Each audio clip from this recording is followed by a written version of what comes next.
This week's video is kindly sponsored by Astra Games, the publishers of Attack Vector Tactical. If you're a fan of realistic sci-fi wargaming, then stick around to the end of the video because you'll enjoy this one.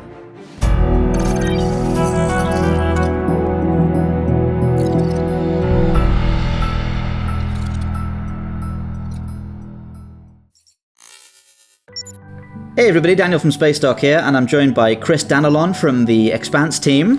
Hi there. Hi, and some of you, I guess, if you've been paying close attention, may have seen his video over on his channel, which was the first reveal of a number of old concept drawings of the Rocinante from when it was first being concept arted, designed for the show, and brought to life. And you can sort of see the process of it coming to what would be its final form. And I saw that video, and it was really cool. And I wanted to jump on with Chris to talk about it on our own platform here. So yeah, I think some of you might find some of this quite interesting. It's a lot of the stuff here is a lot more kind of different than I would have expected in certain ways early on. But yeah, so do you want to quickly clarify here that obviously I briefly worked with the Expanse people on Force Recon a while ago, and Chris works for the VR department on the show, so neither of us are responsible for any of these images or were directly involved in that kind of process back then. That pretty much covers that, right, Chris? Yeah, so it was a whole team of people, and actually that spanned different companies and even countries. So we had Weta from New Zealand first start the development, and then we had Northfront that are based out of Toronto started, and obviously input from the showrunners and the producers and other people of the show. But again, like, we didn't directly have any influence to these the development or the images. It's more like I was there from the beginning, so I can talk about it, but I was definitely exposed to all this early on and since season 1. So yeah. Yeah. So a lot of the stuff we'll say about these is just as much speculation as you people in the audience, I should think. But yeah, and I got to see like a lot of the Northfront stuff before other people did, and it's so good. Like the Northfront stuff's amazing. My gosh, it's amazing. And also the techniques they use too. It's very, at least at the time, it's very cutting edge. The fact that they moved away from traditional painting and mixed it with 3D modeling, which is something that not a lot of concept illustrators do, but it is now pretty much like the standard. So they're innovators for that industry.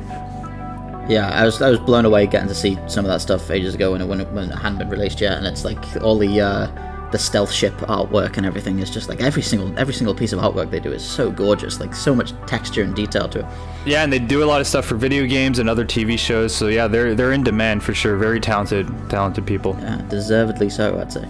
So yeah, if we can get into these, this is so this first image here is, I think, really gonna stand out to people because I mean, obviously, like I'm quite aware that like at the very beginning of a concept arting process for a ship or something in a popular series or film, there is generally an attitude of just like throw everything at the wall, no idea is off limits, and we'll see what works and what doesn't, and sort of refine it down from that. But I was quite shocked to see this one because this is sort of like drastically incompatible with the setting, and it's like kind of amazed that this happened, but it is a cool looking design. Yeah, and I know there was some talk about, is this reaching in the future? And actually I don't think that's the case, because I know there's a whole thing in the books where there's a proto-molecule and technology that revolves around that. I don't know if we want to go into spoiler territory too much, but I don't think that this is the case. I think this is just literally painting some ideas out there, and you got to think it's number 82. I haven't seen 0 to any, like the ones that are in this package or the ones that I showed in the video are the only ones I've seen, so who knows what the other ones look like, right? Wow, that's kind of crazy, because like I'm so used to working on like incredibly low budget projects with like the SOJOURN and stuff like that, that the idea of like commissioning an artist and spending time and money on stuff that's just not like the right idea at all, like it just feels so strange that like this guy's obviously a super talented artist, and it's just like so weird to see a picture of what is essentially just the wrong thing for the series. Yeah, and I suspect too, when this happened, I don't know if they had like Narain as the showrunner, or if they had anybody who was really like concrete making creative decisions. I think it was just Weta, because this was the first thing that has ever happened visually on the show, was this design package. So the development of the design package, I'm not sure if they had concrete creative direction, or were they given a lot of liberties, or did they must have a workflow, and this is a result of that workflow. And I mean, I love it, but you're right, I don't think it was the fit for the show, unless they wanted to take a different direction, you know? Yeah, it's super unique. I mean, like, maybe parts of it could one day be used for something, but like maybe that is the idea of this kind of thing. Like, even if all you get out of something is like a torpedo tube that you can attach to something else later, then it's served its purpose. Yeah. But yeah, this is an interesting looking thing. It's got a bit of a sort of nautical kind of ironclad shape to it, the way it tapers up at the front. Like, it looks very sort of destroyer World War II kind of ship shape, which is interesting, while still having this weird sort of bio ship design. Yeah, and I just wanted to say as well that we don't have like further details of this specific drawing, so this could be something that was just left at this point. Like, we don't have 3D renders of it, we don't have like detailed colorization of it, so that's also telling as well that maybe they even knew early on that this was not the right direction, but was still a cool place to explore. Yeah, fair enough. I mean, I like, as glad as I am that this cool looking thing exists, I'm also glad that a talented artist wasn't like led on a like string of things that never got used, and they kind of stopped doing this quite early when it's not the right vibe. But yeah, this is pretty cool. The whole like heat shield / wing kind of thing it's almost anime-esque, this ship. Like, it's the kind of thing you might expect to see in a bit more of an outlandish kind of science fantasy anime. Yeah, it has a bit more high sci-fi vibes instead of the grounded, hard sci-fi that we have on the show. I do like the way the torpedo tube is extended from where the shield was when it folds away. That's a cool feature. Yeah, totally. Yeah, interesting design. Okay, so what have we got next? So yeah, now we're definitely like approaching where the endpoint would be, though still not really there. But yeah, this is I think one thing that I have like realized going through most of these is that the tail lander aspect of the Roci, like the fact that it didn't land horizontally, seems to be something that they just did quite late on. Like, a lot of these designs have kept the books, because in the book, of course, it lands horizontally. I can actually speak to that a little bit, because the first vertical landing that we ever saw that was real and practical was done by, actually I had to search this up, was done by Virgin, and they did it in 2018. This show was in 2014. Like, these renders are from 2014. So we, at that time, didn't really know. I'm sure it was theorized or it was possible, but in 2014 we didn't have an idea that we would do vertical landing, or that would be the norm, or that would be what Elon Musk's SpaceX would be doing. So yeah, definitely horizontal landing was still a thing when these renders were made. See, I'm glad the show went for the tail lander in the end, because like I love the books to bits, of course, but I always thought that, like, first of all, it's got that great kind of like 1970s sci-fi kind of Flash Gordon look to it when a ship just lands on its tail like that. Like, it just looks really stark and impressive. And also, you know, it's just simpler. Like, it saves the interior is designed to have the walls also work as a deck and stuff like that. Yeah, and also the airlock too. Like, how would the airlock work if you landed on its belly, and what would be supporting the Roci if you landed on its belly? It'd be during a landing in gravity, it's like you have to think about all the stress points and how would you support a ship like that. And I think doing it the way we did was the most practical way. Yeah, certainly. And it doesn't mean the ship then has to have like 4 extra large engines that never do anything but wait for use when something lands it. Like the book Roci has like horizontal landing thrusters that just like never get used apart from for that, and that's like just not as elegant or efficient as it being able to just land the same way it kind of moves the rest of it. I mean, obviously they don't ignite the Epstein drive in atmosphere, but like the same kind of profile. And also, if we were to add that into a design, that's like a season 4 thing, and we got like canceled on season 3. So why would we implement something in season 1 that we may never see? You know? Yeah, that's fair enough. This is again a bit more of a high sci-fi design. I think one thing that's kind of universal between these is it seems like it took a while for the concept art to match the whole idea of thrust gravity, like which eventually it does. But like this has a horizontal window here on the front of it by the looks of it, and sort of the shape doesn't exactly match the like center of thrust in such a way that it wouldn't really work for the vertical deck orientation thing, assuming the exterior is any indication of what the interior is shaped like. But yeah, this it's closer than the last one, but it's kind of crawling towards it. I do really like this though. Like this would be great in something else. That's my answer for a lot of these pictures. Is this would be really cool in some other series that doesn't have quite as strict requirements on design. Yeah, I also think what's interesting about this is they're putting emphasis on the drive cone. Like it's there and stands out. So I think that the Epstein drive is more relevant on this piece of concept art. It does have other thrusters on the side, but this seems to be like the drive cone on this is the one of the main importance about this specific piece, I think. Yeah, and it's also like it's very seamlessly designed for atmosphere with the tapering wings. I do notice in the bottom left here there's a Donager model. Yeah, I know. That looks I noticed that too. Crazy. What is that's like looks like something out of Halo. That's mad. Yeah, I think that was more for like a scale thing, and I don't even know if the scale is correct, because like at that point it's just the idea of the Tachi or the Rossi fits into a bigger ship, and this is an idea for the bigger ship. But yeah, it is really cool, and it's and this is the thing though, with the numbers of the drawing, there might have been a number where it would have focused on this version of the Donager, but again, I've never seen it, don't know if it exists, but we're just theorizing here, you know?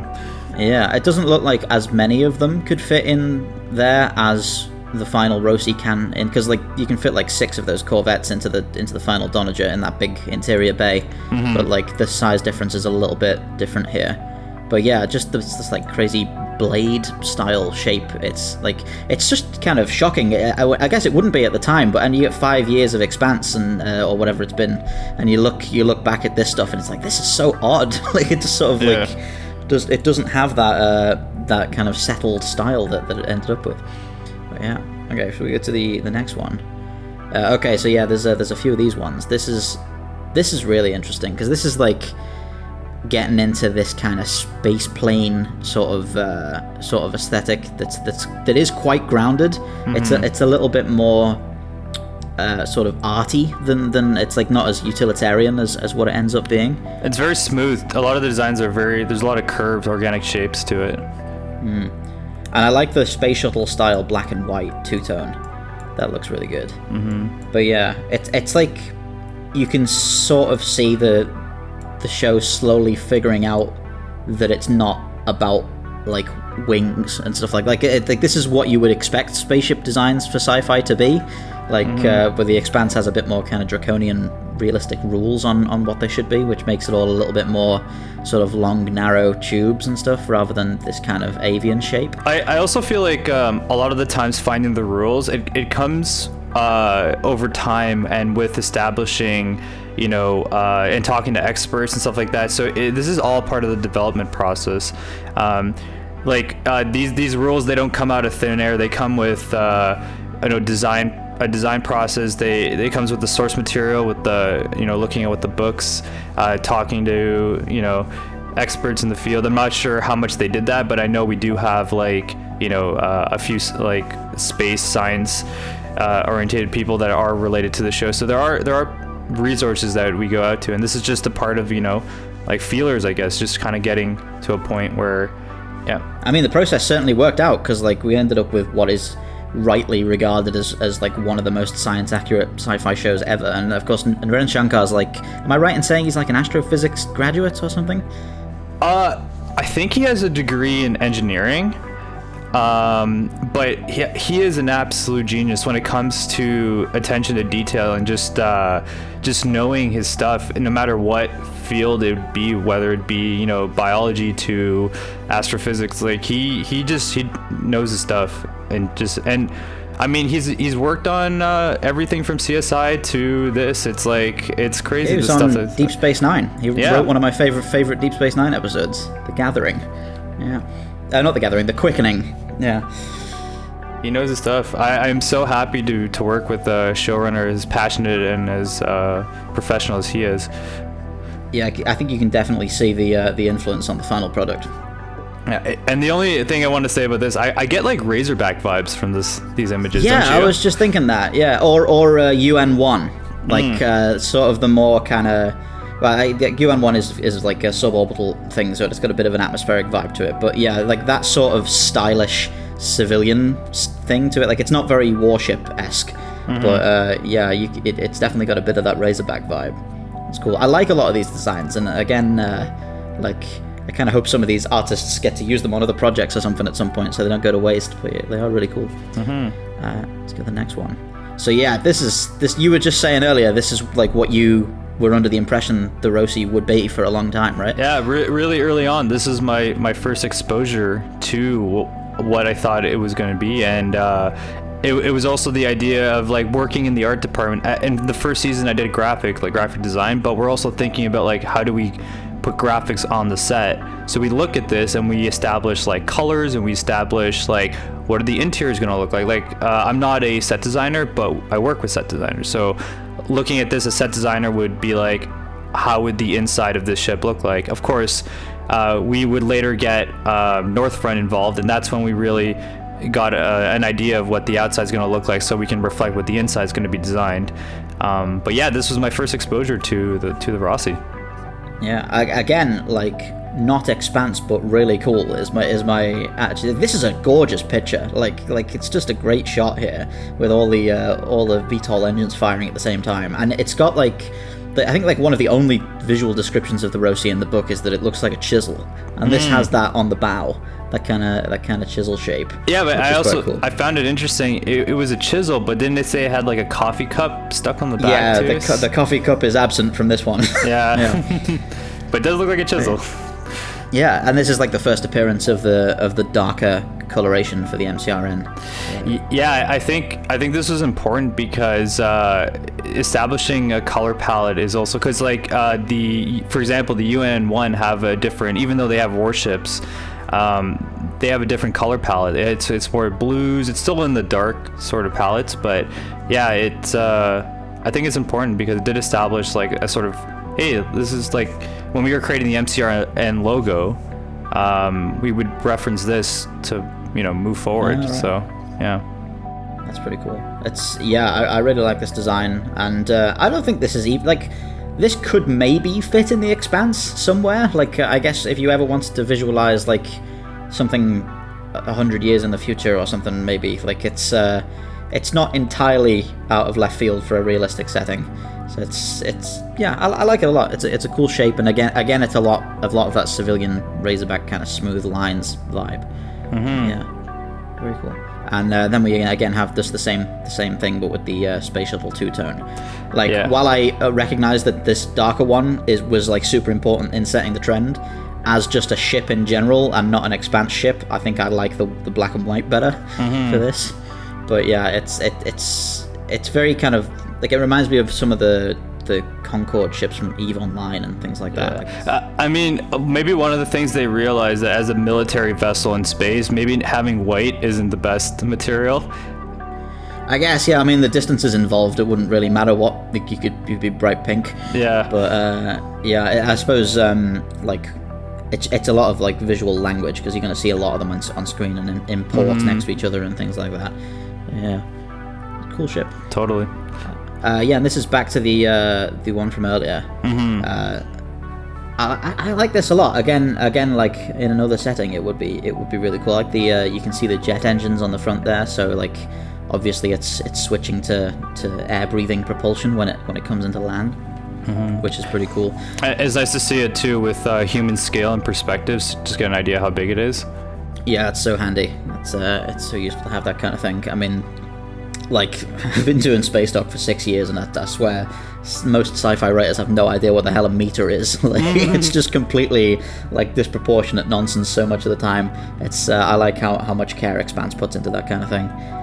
But yeah, this is like, it's almost looks like something that wouldn't be out of place in like Firefly or something. Like the idea of this big horizontal ship like kicking up dust and landing, and it's just like walking straight in and out of it on a horizontal plane. Yeah, it has almost like it has a grit to it. Yeah. It's definitely there's actually quite a lot of the especially in the color of the final MCRN look here. Like, it's not quite there, but it still has that like advanced angular feel to it, and the dark like brownish sort of charcoal steel kind of look. It's definitely there. I like the bomb like decals on next to the nameplate. That's pretty cool. Mm-hmm. That's good stuff. Yeah. So yeah, I think we go straight to the next one from this. Okay, now we're getting. And the first thing I notice here is, so this is obviously iterative like designs towards what would be the Roci, but the first thing I notice is that you can clearly see what became the front of the Pella on C. There, right? That must have been recycled, surely. Well, I mean, it's Northrend who's doing this, so I'm sure to keeping to the visual language of the show, you can always go back to certain things. A lot of the time, I've noticed Narain likes to mash ships together, whether they'd be in concept or final, or getting close to a final. So he'll take a bit of, C and put B in it, and grab, like a little portion of H, and make these mishmash of ships. And these renders are just quick drawings. Like, I don't think it will. I mean, they're so talented. I don't think it takes them very long to do each one, but it gets an idea across, and sort of the next phase would be refining, certain ones of these. Like they might like C and D. They'll be like, okay, let's refine those, and then stuff like that. I've got to say, I love all of these. Once you get into the pencil sketch ones on here, like, there's just like great design after great design, just going through to get this. And like one thing I was talking with some the Spacedock people about this the other day, and I noticed that this is 2014, and if like the front of C there with the whole kind of moustache shape is clearly what became the front of the Pella. But this drawing predates the book. Like, it predates the book where the Pella is introduced. Yeah, exactly. So it's like the visually part of the ship existed before it even existed on the page, which is really cool. Like, it's just an interesting way things turned out there. Yeah, I think also with the design of the Pella, there was definitely some like Donager influence as well. Yeah, it's the back of a Donager with that front, basically. It's like a mini Donager kind of thing, the Pella. Yeah. This so a lot of these I love. I love the quad fin designs on A here. Mm-hmm. It's great. I love I. This is really cool. Like, and I think maybe you can see like a bit of this shape is kind of what became the Scorpio. The Scipio Africanus. Yeah. I can see that. Which we called the Morrigan class for Force Recon. Mm-hmm. But that's that like it's like that flipped over, and that's my favorite Expanse design, because that's so cool. The whole like triangular shape of that is so unique, and you can see sort of bits of where that came from. But like any of these, like the sheer talent of these people, that like stuff that could be the hero ship of a long-running mega franchise just gets like tossed aside in the pursuit of something better. Like, all of this stuff is like absolutely brilliant stuff, stands on its own. I completely agree. They are so talented, and I love their work. It's amazing what they can do, and the speed too, because in the film industry we work really fast, so there's quick turnarounds for a lot of this stuff, and they're fast, and they're talented, and they produce great results, and this is an example of it. They really do. Supremely talented people. So yeah, there's close looks at each of these. This is the and you can I guess this would have been the genesis of the bow shape that became the actual bow shape of the Roci. So I think what happened here is that they wanted the ship design, the one with the fins, but without the fins, I think, because you can see how so it was second design pass B, single engine, so the single engine is becoming more of a relevant thing. Yeah The I guess like the sort of reasoning would be that these fins, like their only reason they exist here is as pontoons for the maneuvering thrusters, because like they wouldn't work as a lift surface or anything like that. So again, they're moving away from the shape of aeroplanes and into more like realistic rocketry designs, and it's becoming more like vertically symmetrical, because this has got a different looking ventral surface to its dorsal surface, which isn't the case on the final Roci. Like part of my sort of like general appreciator of space art like instinct is saying that I like the fins, but like I can also respect why, for realism's sake, Like it just makes more sense that they not be there, which is what they zeroed in on in the end. But yeah, this is just sort of like, I like how it's kind of cute. It's very small and dinky, and like it's only got the 2 PDCs, and like you could maybe use this as some kind of like gunboat design within the setting. Yeah, and I really like the red outline, because that shows you sort of the development process. You can see the final Roci like buried in there. Yeah, cool.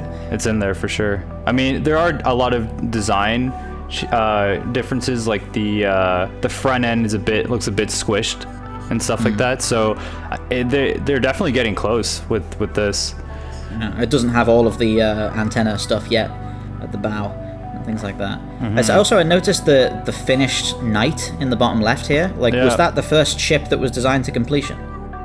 I cannot remember. I don't know, but I think they're definitely using it as scale reference. So maybe it was. I mean, chronologically we see the Knight before we see the Roci and the Donager. I'm wondering if that's why, like, it wasn't done like do the hero ship first, it was done like do the first ship that's important first. Yeah, and also it's good to do that to get the VFX vendors a little bit of a head start. You can say, hey, there's a hero ship named the Roci or the Tachi coming up, but in block 1, episode 1 and 2, we're going to see a different ship, and it's the Knight. We're going to get started on that and then send that out and be able to have them work on that, You also get to like cut your teeth on the style of the universe without it being a risk on the most important ship. Like you're just getting into it with what is like a generic example of a ship from this setting, which is a good way to get into the world. Yeah, the sheer amount of concept illustrations for one ship tells the importance of it, which is the Roci, the different variations of it and stuff like that. Really shows that we knew that it was an important ship from the beginning. Yeah, absolutely. Okay, let's go to the next one. Okay, now this is interesting.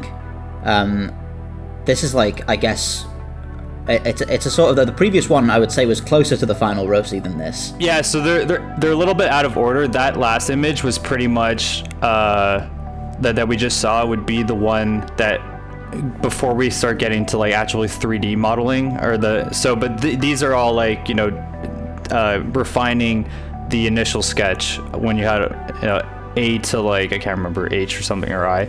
So yeah.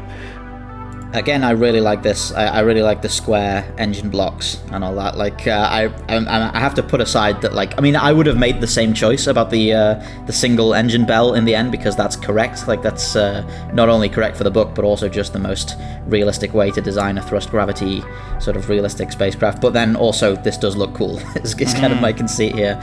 Like, I like how well it fits into the widening fin section and all that. Or I suppose they're not even fins yet at this point. They're actually kind of wings. Yeah, and another thing you can notice too is that they have the turrets, and you can see that they're on the sides, so they're also thinking about those as well. Is this like the first sort of look into PDCs? Did this like the earliest kind of go at that? I think they knew that it was going to be a thing at this point, because in all these like renders or second passes, they have PDCs like drawn in. So I don't know if they knew to what detail they were going to be, but I think they had an idea that they were going to be relevant, especially because they're used really quickly. Because we see the Tachi, and the Tachi needs to escape while they're getting shot, so they come out and they start shooting. So it was definitely something that would come out in conversation. Like if the episode, let's say, we didn't see any PDCs, then I don't know if they would be as relevant. Like if we didn't see it till like second season for whatever reason, I don't think they'd be as demands of the series. Yeah, it wouldn't be as relevant than it is now if you see them right off the bat. It's interesting that a lot of these concept designs seem to depict a smaller ship for the Roci. Like there's only 2 PDCs. I mean, I guess there could be one on the other side, but like. But I also see what's on the fins. Like, do you think those are PDCs on the fins? Oh, possibly. Would they be like a different caliber or something, or small? I mean, they almost look like rail guns almost. I don't know. That's still not as many though, because that's 4 rather than 6, I think. But yeah, it's like it looks shorter too. Like it's kind of more squat on the nose section and all that.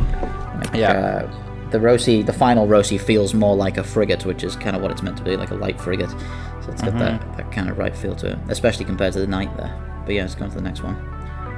Okay, so I guess that we've just reversed again. Yeah, Yeah. So this would be second pass B, single engine. Yeah, Okay, and then I think remember the differences between this and the and the one we were on earlier. I think this is the first one, and they just said get rid of the fins. I think that's yeah.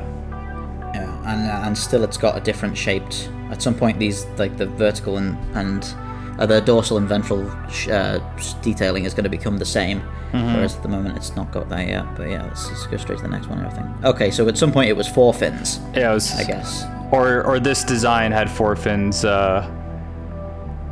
Yeah, this looks cool. And in fact, I think the 4 fins looks more Expanse than like, well, I guess 4 fins or no fins both look more Expanse than 2 fins is what I'm saying, because now they're more rocket than plane, which is what they're ultimately going for. Yeah. But yeah. It's almost funny because it's like those fins could almost be like the legs that help the landing gear. This looks more stable for like a tail landing than some of these other ones. Yeah, like you could use that, because ultimately the final version of the Roci winds up with like an aftermarket thing getting stuck to it to facilitate landing.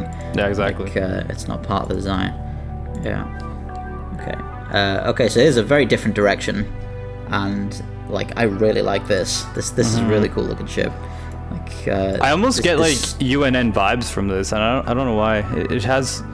Yeah, I guess they're generally more square than MCRN stuff. Like they have more kind of squared off shapes. It's a little sleek for UNN, I think, but it's not quite like triangular enough for MCRN. It also has like that T shape too, which we don't see at all. Yeah, I guess the Truman class has the widening T-shaped bow section and all. That's a bit of a UNN vibe. Yeah. This another one here where you're like, this could be the hero ship of a long running thing easily, and it's just like an offcut thing that was used in concept art, but like it's just gorgeous. Like so much detail on everything here. It looks great, and you can see the I guess these are torpedo tubes. They're like vertical launched torpedo tubes on the back. Yeah, they look like they have almost like a door that will open up and. Yeah, because I mean you don't like. In space, you don't necessarily need your torpedo tubes to point the way you're firing them. You just sort of eject things out, and then they can reorient and do their thing. But yeah, and again, they haven't quite zeroed in on the like vertically symmetrical shape. Yeah, because it's still got a bit of that like this is the bottom kind of feel to it. But yeah, and more PDCs. This is a bit beefier than other ones. Again, a bit of a Pella vibe here, like because it's got the four engines at the back. But yeah, this is really cool. I think this like would be fit to reuse somewhere in the shell. I think. But yeah, totally. Okay, so yeah, this like they've refined this down to single engine, I guess. It's kind of crazy though, because this could have been the Roci, you know. Yeah. It could have been. It didn't happen that way, but. Any of these designs could have moved forward depending on a whole bunch of factors. So yeah, this could have been the hero ship of the show potentially. Yeah, we could be looking at the final Roci back in a concept stage in a video about concept art. Yeah, I mean, I always say that like in a parallel universe, this is the Roci, you know. Yeah. And I mean that wouldn't be so bad. I like this a lot. I think the one noticeable thing here is like if you look at this side view. Like half of it is negative space, and like if it's internally vertically oriented decks for thrust gravity, then like I guess you'd have to like it would be sort of off center with its weight. It would be like tilting downwards all the time, or you'd have to like counterbalance it and put all of the interior rooms in the upper half. Or just isn't really as efficient as the final version. Or you'd have to flip it to make it symmetrical. Yeah, which is ultimately kind of what we end up with. Yeah. But yeah, this has got a hefty engine at the back, like it's huge, the main engine on this, and it like extends so far into the ship, like it's a huge part of the ship. But yeah, that really does like sell the sort of gnarliness of the Epstein drive, which is quite cool. Totally. Yeah. Good stuff. What have we got next?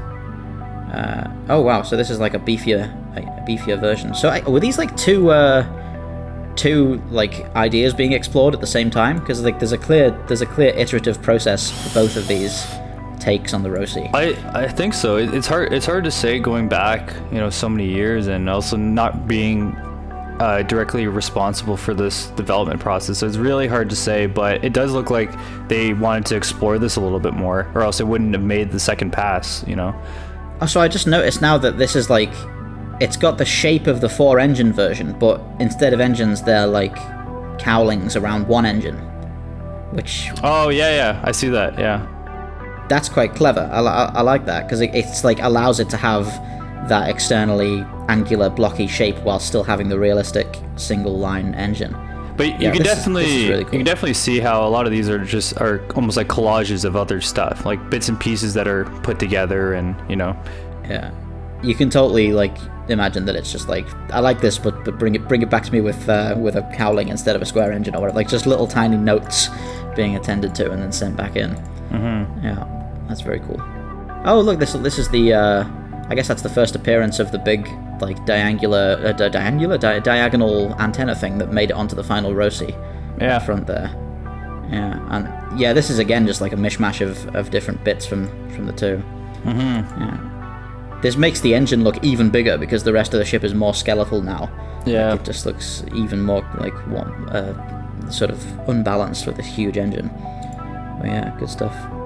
More torpedo tubes. There seems to be, like, the final Roci has a lot less torpedo tubes than a lot of these concepts do. Totally. Oh my god, there's even more here. Okay, so that's wow. There used to be like a giant block of VLS torpedo tubes, I guess. Yeah, when we get to the more like detailed and colorized renders, you'll see sometimes in the torpedo tubes they'll have like the torpedo bay, they'll look the same, but they'll have a whole bunch of doors, and that's something that was also explored. That's a very kind of like contemporary 21st century like warship kind of feel, like the whole sort of vertical launch doors and loads of them kind of thing. But yeah, that's like a huge uptick in firepower, this version. I guess it is like described in the book as just a missile boat, like its whole purpose is to just drop loads and loads of torpedoes. So like, yeah, I mean, I suppose the final Roci like has the same size magazine, just being fired through not as many ports. Yeah, but I mean, could you just have less ports but then a faster fire rate? Because would you really need all those ports just to think about? Yeah, I guess I mean, I assume it's being like auto-loaded very quickly into the 1 or 2 ports, so it's okay. Mm-hmm. But if these are like single fire, like there's one missile behind each door and then that's it. Because that's what the... we wound up calling it the Leonidas class, the Nathan Hale, from the show. That's got like a big block of single fire missiles on the sides of it that just like are in racks, and that's it, and there's no loading mechanism. So I guess maybe that's what that could have been. But I kind of like that ended up being on a UNN ship, and a complicated auto-loader or what's implied to be like an auto-loaded single tube thing wound up being an MCRN ship, because like the whole vibe they're trying to sell is that the UNN is very dilapidated and old-fashioned, and like the MCRN's very sleek and they have fewer, better ships, so it kind of it fits better there, I think. Yeah, totally. Okay, now this is very familiar. Yeah. I guess this must have been like the last thing before it went through, right? Before going to 3D, yeah, this would be sort of the one that like we're there. Yeah, the only difference really is the No ventral fins. side being smoother. And, instead of matching the top side. Like at some point this basically just got mirrored and then that was it. But yeah, this is it's so cool to see it come together like that. Like to see like the whole mindset that brought it together. Yeah, I guess this is a little more square in this in the sort of midships than the final version. And again, it seems like the proportions are not quite there. Yeah, that's what I'm feeling. Like, did the whole ship wind up being like stretched by length at some point? Because like the nose is still a bit stumpy compared to what I'm familiar with. Yeah, I don't know. It seems to be the vibe. And there's looks like 6 torpedo doors on the one block instead of 2 on either side. Yeah, there was definitely they wanted more torpedo doors originally. I'm wondering what that is on this underside here. Is that just like detailing, I guess? Yeah, it's just a lot of the times they'll fill in detail that may not have any rhyme or reason. It's more just to say like, oh, there'll be something here, but we just don't know what it is, just to try to get like, it's almost like what's it called, greeble, really. That you put as a 3D model, or you just put greeble on stuff just to make it look like it has detail, but when it comes to like actual function, it's almost like you don't really know. Yeah. I guess like a lot of this wasn't really designed with foresight of like 5 books in mind, because like there's not really much evidence that they were thinking about like where is the railgun gonna go if we get to book 4 and stuff like that. Like that's not something you would concern yourself with when you're making the first season of a TV show. It's also another thing too, is like when you do the first season, you don't even know if you're gonna get a second season or if you'll even come back to work on the second season. So it's a lot of it. You're so focused on just getting the look of the show and a language across, rather than thinking, oh, in season 3 there's going to be like, that's so far removed from what we're I'm sure some of it's considered, but it's definitely the focus in the first season of any show is to try to get a visual language established, because it will help you design future things, and it gives a nice visual aesthetic to the show, that when you look at a frame of the show, you'll be like, oh, that's Expanse, versus like Star Trek versus Battlestar Galactica, etc. I wonder how much direct involvement Ty and Daniel had in this kind of stuff. Like, were they vetting designs for the ship and stuff, or is that completely outside of what they were looking at? No, I'm sure they did. I mean, Daniel's mostly in the writer's room, and Ty, so I would say between the two of them, Ty probably had a bit more input when it came to this stuff, but I mean, I wasn't in the meeting, so I don't know, but I would think that he did. I've always got the impression that Ty is the world-building guy of the two. Yeah, and Daniel is in the writer's room through and through. Yeah, makes sense. Okay, what have we got next? Okay, so there's your big bow-facing antenna thing, which looks bigger than it does on the final one, but I think that's just because the rest of the ship is proportioned differently. Yeah, like it's a bit stumpier. But yeah, that's another like completely characteristic bit of the Roci.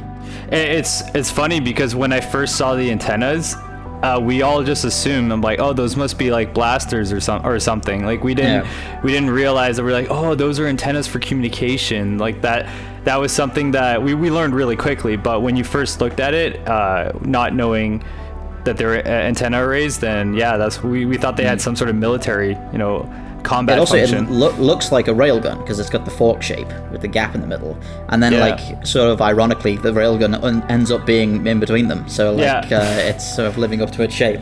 But yeah, that's pretty cool. Exactly. Okay, now this is very Donager. This is just like a micro Donager kind of thing. I guess at some point there was like a more like entirely uniform MCRN style, like all of their ships have four engines at the back and widen at the back and all that, and the smaller ones are just mini Donagers, which is basically what the Peller is in the end. But this is very different from the final model, but also very cool, and again like totally something they could just use somewhere if they wanted to. Yeah, you can see the roots of the Donager in this too, and also the Pella as well. So would this predate the Donager, this image? Well, they must have been developing the Donager in parallel, because we it's see the same them episode, right? Same episode, and it's also because we see it explode too, so you would need the exterior at some point, I might make a video just on similar than what I did to the Rossi with the Donager. There's a lot less resources for the Donager, I've noticed. That's a shame. I would have loved to see more of that stuff, like that weird like dagger looking one from earlier was very cool. Yeah, I think the reason why that is just because the Donager isn't a hero. Or as hero as the Rossi, and also the fact that it blows up so we don't see it.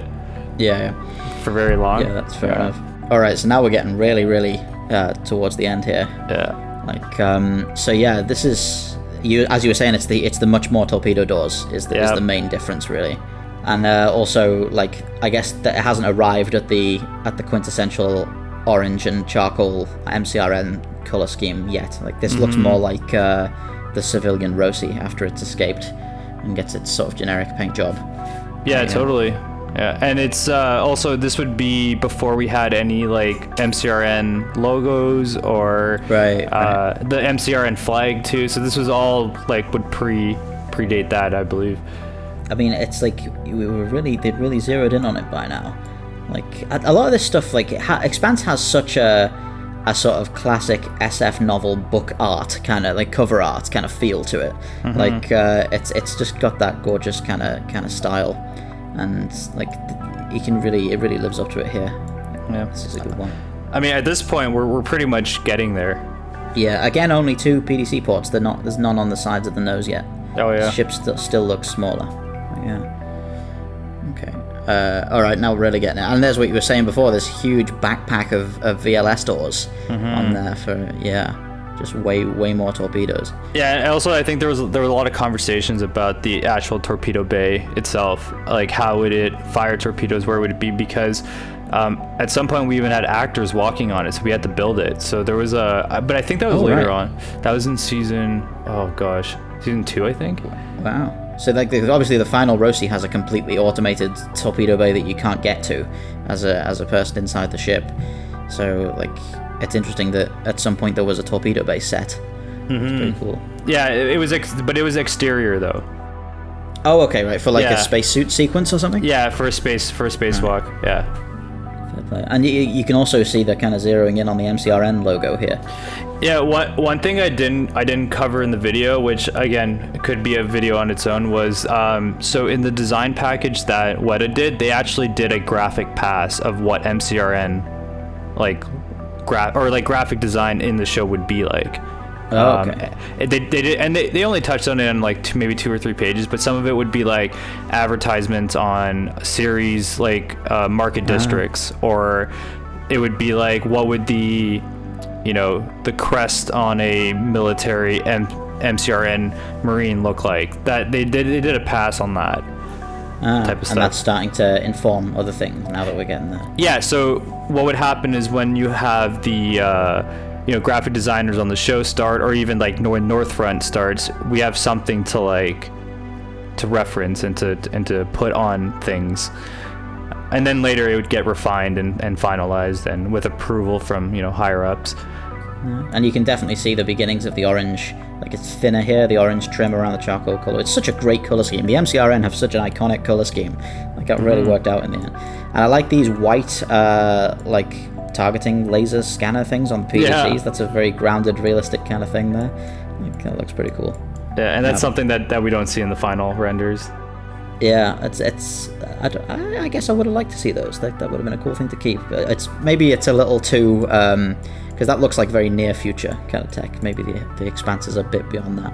Or it'd be smaller on it, Yeah, or something like that. It's somewhere barely visible. What's next? Okay, so this is the familiar torpedo. I think, does the final Roci only have one door on the Yeah, I think it's just one. Do they face in opposite directions? Is that it? It's got one facing forward. I don't know. I should know that. No, because I've hung out around the final 3D model a lot. So it has one door, and it's facing so the airlock would be right in front of it, and it has one torpedo bay door, I believe. Yeah. So there's one door on either side of the ship, on the top side and the underside, on these little blocks, which kind of makes sense. I like the asymmetry because they're not really they end up looking cool because it's spaceships for a TV show, but from an in-universe standpoint, the objective is not to make something that looks cool, it's to make something that works well. So it makes sense that most of the block would be like a magazine, and then it just gets pushed out through the same door. I'm sure that you gotta imagine if there's any problems that happens in the torpedo bay, you'd have to go in and fix it. So I'm sure there's some sort of interior that would need to be accessed by a person at some point. It's like a crawl space somewhere on the inside. Yeah, that would certainly make sense as a redundancy. But yeah, and still no bow PDCs. I guess that was a late addition. They gave this thing more PDCs. You can see the square where one of them will be. Is the one there? No, that's down here, right? There's a PDC between that, the door, and the whole ship is a bit longer in the final version. I feel like they're on the sides. All right, yeah. Yeah, we're just going by memory here, but yeah. Yeah, fair enough. It's going to be people screaming at me in the comments for not having a photographic memory of the layout of the Rocinante. Right. Okay. Oh, here we go. So now we're getting into the decal. Oh my gosh, designs. I love this so much. The paint treatments are so cool. So I'm going to skip past this image because there's big images of each of them individually. Yeah, so here we go. So this is, I think, the one we just saw, with the So at this point, the PDC's things were kind of figured out. yeah, that's happened now. I think, are they missing? Yeah, there's one on the top here. So Oh yeah, there they all, are. Yeah. they're all accounted for. Yeah, and there's only a single torpedo door now, so this really is the final model. That's cool. Yeah, this so this is a really cool design, really cool color scheme. That's like zeroing in on the final one really. And yeah, you can see the makings of it. Well, by the time the two-tone. you start doing paint treatments like this, you're pretty much there. Like you have the design. Now it's just like, what is it going to look like paint wise? It's good stuff. It's so cool to see all this stuff. So let's go to B. Okay, this is cool. This is nice kind of sharp, angular stripes here, and this cool kind of Aztec and looks good. The cool thing about when you're doing something like this, if you have a 3D model, you can turn on like symmetry mode. So when you paint on one side, it will reflect it on the other side. So you can go through and experiment with different things without having to, redo it a lot. And you can do it all in different layers. So you can turn layers on and off. So there's definitely an awesome workflow that they use to create these paint treatments. Yeah, this looks really good. I think this is also the first time we've seen the brickwork style heat paneling that's on the final version. I've got the Idea Planet Rocinante model here, and I love the how detailed it is on that. It's great. Oh, they did such a good job. You can run your finger over it, and you can just feel all the tile, the bumps. Yeah. The model is so cool. Okay, what's next? So yeah, this one's interesting. This is like a lot of orange. It's like less of a trim and more of a dominant color. I do wonder if there's like an actual version of this logo somewhere that can be seen in detail. I think there was a logo like that similar to the it just looks like a quick sketch though. This makes it look more like something because like a fighter squadron on an aircraft carrier or something would have. Like this is more of a kind of like a regimental badge kind of thing, which looks quite cool, and it kind of fits the fact that the Roci or the Tachi is like attached to the Donager and something that they launch, like it's that kind of auxiliary thing. I'm glad they went a different way in the end, but this is an interesting like exploration they went for here. Yeah, I mean you do something like this so you know that it's a bit too much, so you can pull it back and rework it. But yeah, it's always good to explore. It looks like by now they definitely figured out that it was orange and black that they wanted. It's just a matter of how it was distributed. Yeah. So what's next here? Okay, this is very close to what it ended up being. Yeah. And I like this a lot. I like the widening orange at the bow there. That was cool. But yeah, I noticed the hull number changes between things. So I guess they didn't really mind what the hull number was. I'm just happy to change that between different things. I'm sure it's just a decal, you know. There's a lot more large nameplates. Like obviously, there's a big Rocinante nameplate once they turn it into the Rocinante, but the only Tachi nameplates are quite small on the Tachi version. A lot of these earlier ones had like big MCRN decals and stuff. Okay, I love this one. This is so cool. They have the horse on it. Like, I guess like it kind of doesn't make like is that supposed to be like a Quixote reference, like Rocinante, like but it's on the ship before it was the Rocinante, so that doesn't really jam. Yeah, but it's all about a lot of the times you have to think about the people that are involved with the show. They don't know the books by heart. They're like professionals in their own right, but they're not like, we don't hire Expanse fans on the show. We hire people that are in the craft of the film industry. So if they know that there's going to be something like this, they might put it on just to hindsight in the future, like what it could be, because we do know it's going to be called the Rossi. It is based off the book, like the Don Quixote's book. I love this decal though. Like I would have been quite happy to see that on the final Rossi, the horse decal, because it just looks really cool. Yeah, it would have been cool. Adds this like sense of acceleration to the whole thing when it's on there, and it's super distinctive, and it feels quite a lot. Like the final Rocinante decal is great, but it's so small that you can't really see it from a distance when the ship's in motion. But this is like really, really stark and impressive. I like it. It's good stuff. And I guess almost all of the rest of this is like what it ended up being, with a few exceptions on the grey here. Like, and now we've got the big vertical MCRN like decal. Yeah, so that would be after the logo is established, and then they put that on. Yeah. Okay, back to a bit more dominant orange here. And you can see there's the old logos on there. Was this logo, this MCRN logo, always known to be a placeholder? No, it was definitely a place. I think Northrun might have made that logo just really quick.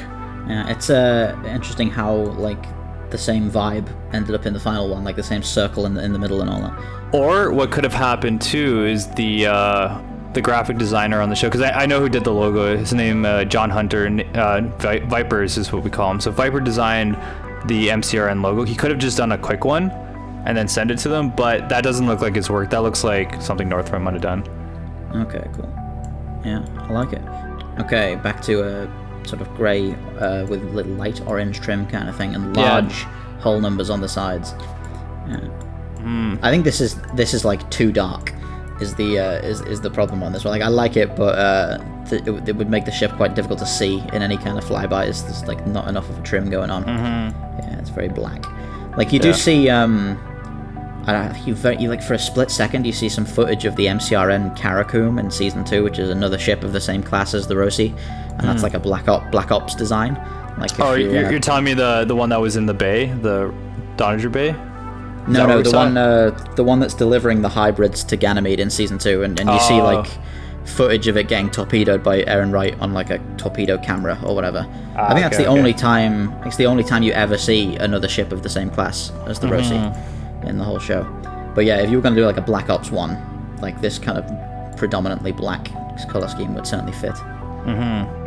Okay, yeah, same one with a bit of an injection of orange. It really was all about that kind of balance of like keeping the orange as a trim to make it eye-catching, but not too much of it. And I think this is the final one, right? Yeah, I think this is what the one that we went with, because it has the final logo. It has, it looks like it. Like it's just great. Like, I mean, it's weird to call something that has only existed for like 5 years or whatever an iconic sci-fi ship, but it really is.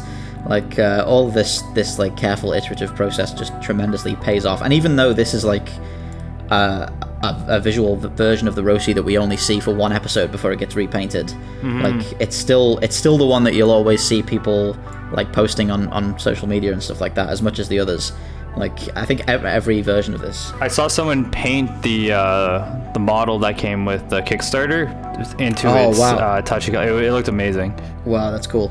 Unless they 3D printed it, and if they 3D printed it, it was very accurate. But I think it looked too accurate, like the detail on it. It must have been the model, and they were just a skilled painter. It looks amazing though. That's awesome. Yeah, it's like the MCRN are just such a distinctive design to them. So, like both in the consistent shape of their ships and in the consistent color scheme, it's so identifiable. That's really good. I noticed, by the way, when I was on set, I saw some of the concept art for the Roci's like refit paint job for season 4, and one of the earlier, I think most of the concept art for that had what would become red was orange. Like they painted back on some orange. I guess the reason that they didn't settle on that is because like that's the MCRN's color, and that's not really what they're trying to say with the sort of freelance Roci by then. But yeah, like ultimately it went red. This is I think these ones have been public forever. Like perhaps not in this large resolution, but people have been able to see these ones for a good while. Yeah, because I also think this might be on Northfront's like page as well. Because if you go to Northfront's website, you can look at some of the concept art they've put on like for their portfolio. This might be one of them, or something close to it. I envy all of the stuff that you must have access to, all these secret, gorgeous concept art that you can see. The rest of us can't. Well, I was thinking that no one's seen this, and no one will. If I didn't make that video, no one would have ever seen it in existence. And I think, yeah, I was kind of blown away by how much stuff. Like when I was doing Force Recon, I was like, they would just send me piles and piles of these incredible pieces of artwork that they seem to have no intention of ever releasing. I was like, what? Yeah. Like this would never have gone anywhere if they hadn't have done that. A lot of this Rossi stuff was based for the Art of the Expanse book, but like 0% of it got into the actual Art of the Expanse book. So it's strange. Yeah, because I actually flipped through the Art of the Expanse book recently just to get familiarized with it, and yeah, they didn't use any of these Rocinante development concept arts sort of images, which is unfortunate. But yeah, it is unfortunate. It's I mean, well done on releasing all of this stuff to the rest of us, because I was so excited to see your thumbnail pop up, because like that's just, it's kind of mind-blowing for people who didn't know about that stuff. But you had that thumbnail with the winged black and white two-tone Roci, and like it's like, wow, that was an idea like back then. Well, I was gonna say the video, when I started making it, I wanted to make, because you know how important thumbnails are on YouTube, right? Yeah, absolutely. And I wanted to make it so it was like kind of clickbaity, but also like dives into it, and that thumbnail was just the perfect storm for that. I dare say we'll use the same one on this video, but at least it'll be linking people to your channel in the description, so it's all working out in the air. It's all good. Oh, I've just noticed some things here. This is not entirely the final ship. Like there's your horizontal landing thrusters. So I guess it like still had those at this point, because even in season 1 they're not there. Are they pointing at those slit things? Are those air pointing vents? at these drills here? Yeah, I think those are actually on the ship, but I think they're more like supposed to be air intake or something like that. I don't know. I guess. I mean, that kind of angled off. Like, I mean, would the there's more here. Yeah, it would be balanced correctly for landing thrusters. But how would you land it though? You'd be on the torpedo bay. You'd tilt in one direction, you know. Well, in the books, the like all the rooms inside the ship, the walls were designed to be decks as well. Mm-hmm. Like which is an interesting idea, but like ultimately the tail lander I think is better. Yeah. I've also noticed this. Sorry, what were you gonna say? Yeah, if it lands on its belly, right? You have the torpedo bay that's gonna, like, there's no flat, nice surface to balance it on, you know. Yeah. Where are the landing gear? I guess there would have to be some kind of landing gear extending from somewhere. There'd have to be something, because you'd be off balance. Like to balance on the torpedo bay that's sticking out that's dangerous. Yeah. It seems, I guess, like the removal of the horizontal landing was a really late thing in the design process. If you even zoom in, go really close to the far one on the right and look at the torpedo bay, see the handlebars? If that was the surface you were going to land on, right, you would completely crush those handlebars. Yeah, that's true. There'd have to be some kind of door, like maybe these doors, like some kind of extending landing legs, but then like the inside of this is just torpedoes, so where's that gonna go? Like even the PDCs have trouble fitting into this ship entirely. Like there's not a lot of gap for them to retract into, so there'd be even more like difficulty having space for large landing gear to retract into. Yeah, around this time, landing the Roci, I think, wasn't a very prioritized thing. Yeah, that does make sense.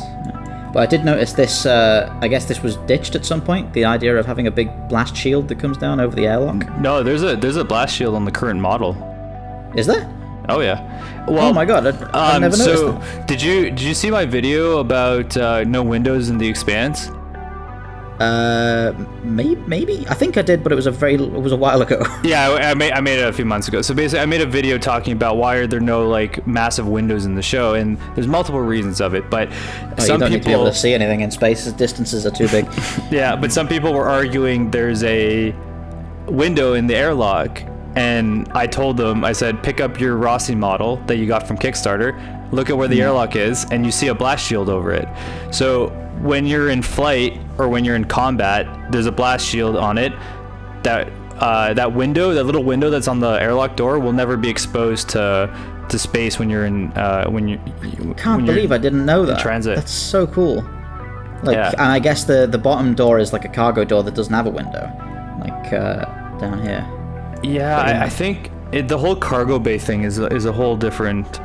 Because the cargo bay that was built, the doors don't necessarily match the doors that are here. Different shaped door. It's like a square door. Yeah, it's more like a square door, and we do see the outside of that and the inside of it because we have the proto-molecule human hybrid that kind of rips them open. So, yeah. I kind of wish the show had shown at some point the blast shield coming down or retracting or whatever, because that's such a cool little feature. Yeah, and that makes perfect sense that you want to cover that up. And I mean, even if there wasn't a window, an airlock is naturally a structural weakness. I loved in season 4 when we got to see the PDCs fired on a planet. Oh, because like they're like 40mm high explosive tungsten rounds, and people don't because they fire them like little tiny pop guns when they're in space. People don't realize quite how huge that is. You get like really sinister like explosions when they're on the planet. Yeah. And the whole idea too, right? Is like you fire a lot of them, but if one of them are able to hit a ship, like you can do some serious damage. Yeah, it just goes clear through. I mean, it's like because most ships in the Expanse aren't like armored in the same way that things from like Battlestar Galactica are or whatever, because like the power of accelerator weapons is such that everything just goes straight through things. So like speed is armor kind of thing. It's more about getting out of the way than it is about like tanking stuff. Like your armor is just there because I remember in season 2 you see like the Roci gets hit by like all of the shattered bits of a torpedo that it shot down, and they just sort of like sprinkle across the hull and put a few little scratches on it, and that's like more what your armor is for than like actually trying to resist PDCs or railgun rounds. Yeah. Oh, I forgot about this. We got more here. So this is the gas tanker Roci towards the end of season 1. First thing I notice here is that it's called Hermanos gas instead of Baratnas, which I guess betrays a sort of earlier version of Langbelter from before it was what it is now. Yeah, I guess it could be that, because I think at this point the Belter Creole was probably still be established with the linguist that we got, so it could be that, and it could also be sometimes a name doesn't clear, maybe. Yeah, I don't really know the origins of why it's Hermanos here and it was different on the final model, so I don't know. Yeah. But yeah, and a different like pin-up art on the nose. To the final version, larger.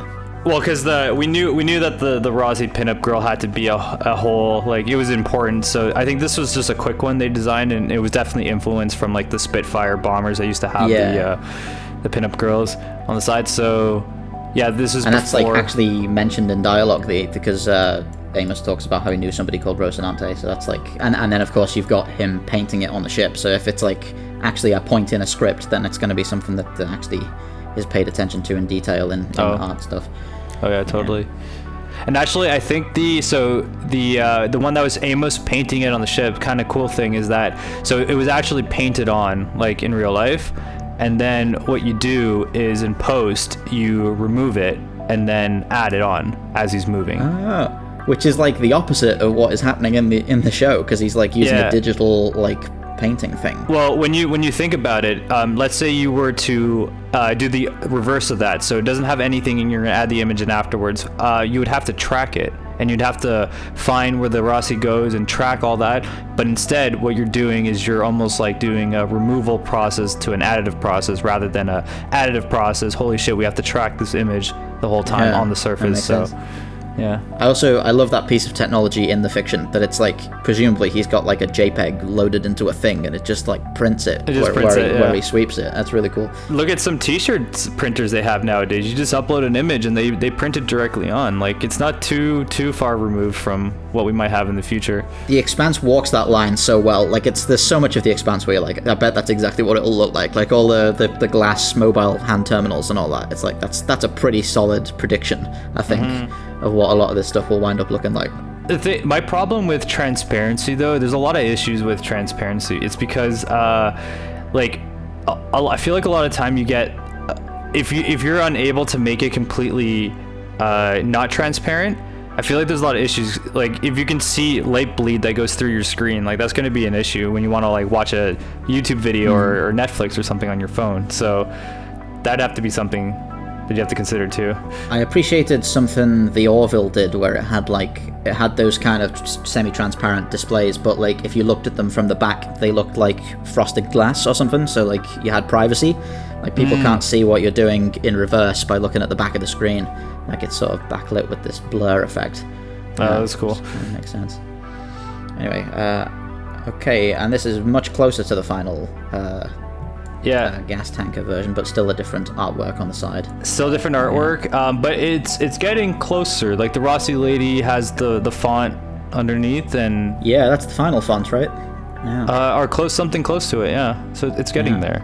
And I had, for the longest time, a coworker of mine, Olivia, we've done in the art department from season 1 to 6. We talked about like, where is the origin of the Rossi lady? Like, where did that image come from? And at some point I was convinced that it was a concept illustrator from LA or something, and we were trying to piece it together because they we were trying to figure out, was it done in-house? Like, did Viper do it? One of the graphic designers? So it turns out, no, Northrend did it. Northrend did the Rossi lady. Okay. The one that became the final one. Yeah, I believe so. They did the Rossi lady, yeah. The one that we know. I gotta say, slightly like tangential here, but I love the decision to have it so, like, they get the Rossi and it's in MCRN colors, but then it gets refitted straight from that to the gas tanker disguise. So it's only at the end of the first season that, like, the actual hero ship is kind of born, and it even has that imagery, like it sheds all of the gas tanks and is released, and and it's like, and it coincides with the characters largely putting aside their differences and stuff as well, and you kind of feel like you've finally got the template and they're ready to go. Like, it's funny because it's very poetic, but a lot of people watching the show, that they don't really look, they sometimes won't look that deep into it, but if you do, it's like there's a lot of meaning. And also, like, the name of the ship, all the ships have like names that have some significance if you look into them and research them. Yeah, absolutely. Like Knight and Canterbury are again alluding to Holden's kind of like sort of paladin outlook on life and his Don Quixote kind of allegory. Like, yeah, it is a shame that perhaps more people should pay attention to this kind of thing. There's a lot of thought goes into it. Agatha King, there's the Guanxin, like they're all relevant to historical figures of some sort. Yeah, and why would you not take the opportunities to like make thematic allegories in the names of your ships and like use that to like help tell the story you're trying to tell? Like Donager means Thor or something. It's like a German word for Thor.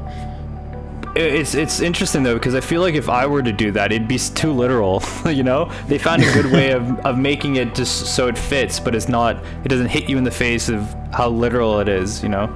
Yeah, it's a good balance. Yeah, I like it.